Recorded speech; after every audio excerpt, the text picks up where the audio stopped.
today ay magluto na naman tayo ng isang perfect couple. Ayan, perfect couple po para sa akin. Ayan, isang masarap na gulay at pritong isda, alam nyo na. At para makatikim kayo at makatikim ng ganitong luto, ayan, sundan nyo lang po. Ayan, naghanda na tayo ng mga sangkap natin. Ayan, makikita nyo naman yung mga gulay.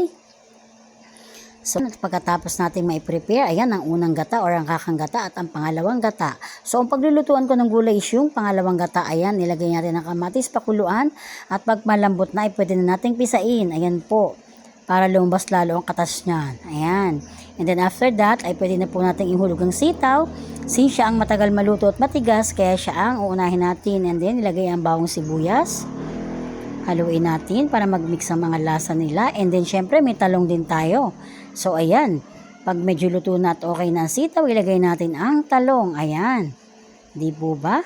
Para naman tayo makatikim ng masarap na gulay again. And, pag medyo luto na ng konti ang talong, ay pwede na nating lagyan yan ng mga pampalasa. Ano po? And then, pag okay na ang lasa, ayan, ihulog natin ng kakang gata or unang gata. Ayan, ang pampasarap.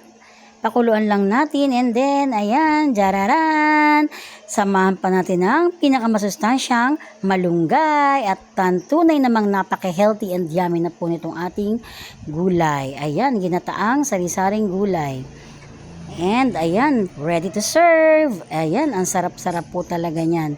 Ayan, and, syempre, samahan pa natin ang pritong isda to make it more perfect for lunch or dinner. Ayan na po. And then, pwede na po tayong kumain pagkatapos niyang maluto. And kain na na. Thank you all for watching.